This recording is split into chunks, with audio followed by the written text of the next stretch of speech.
দীর্ঘ ৩৭ বছর ধরে সমুদ্রের তলদেশে আটকে থাকা পৃথিবীর অন্যতম বৃহৎ আইসবার্গটি এখন সরে যেতে শুরু করেছে।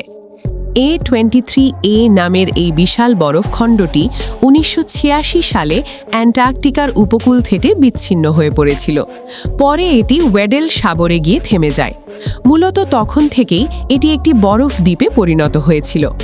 সম্প্রতি ডিবিসির এক প্রতিবেদনে বলা হয়েছে, ওয়েডেল সাগরে আটকে থাকা এই বরফ দ্বীপের আয়তন প্রায় ৪,০০০ বর্গ কিলোমিটার, অর্থাৎ এটি বৃহত্তর লন্ডনের দ্বিগুণেরও বেশি বড়।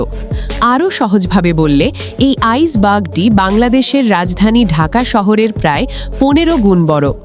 বিশাল এই বরফখণ্ডটির পুরুত্ব প্রায় ৪০০ মিটার, অর্থাৎ প্রায় ১৩১২ ফুট। তুলনা করলে দেখা যায় ইউরোপের সবচেয়ে উঁচু ভবনের উচ্চতা মাত্র ৩১০ মিটার। এত বেশি পুরুত্বের কারণেই আইসবার্গটি অ্যান্টার্কটিকার উপকূলের কাছে ওয়েডেল সাগরের তলদেশের কাদার মধ্যে আটকে গিয়েছিল।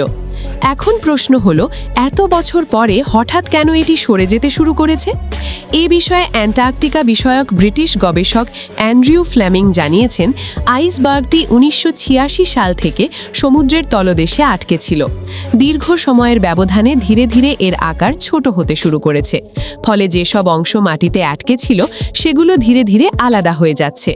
২০২০ সালেই প্রথমবারের মতো এই বরফ দ্বীপের নড়াচড়া লক্ষ্য করা যায়।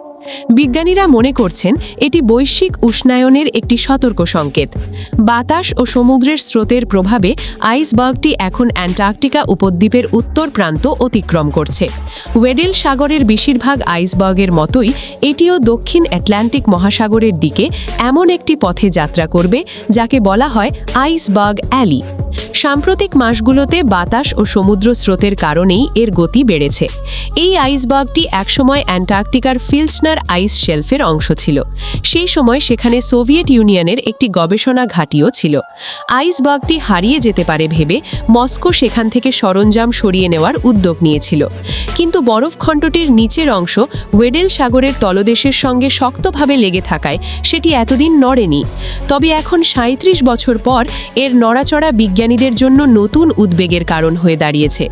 বর্তমানে বিজ্ঞানীরা আইসবার্গটির গতিবিধি ঘনিষ্ঠভাবে পর্যবেক্ষণ করছেন।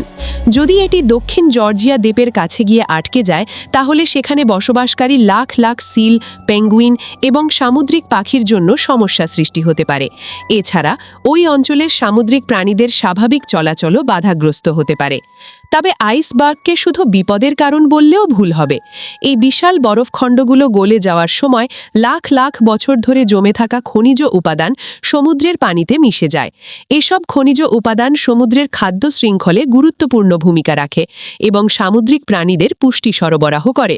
বিজ্ঞানী ক্যাথারিন বলেন, অনেক দিক থেকেই এই আইসবার্গগুলো জীবন দেয়। এগুলো সমুদ্রের নানা ধরনের জৈবিক কার্যকলাপেরও গুরুত্বপূর্ণ উৎস।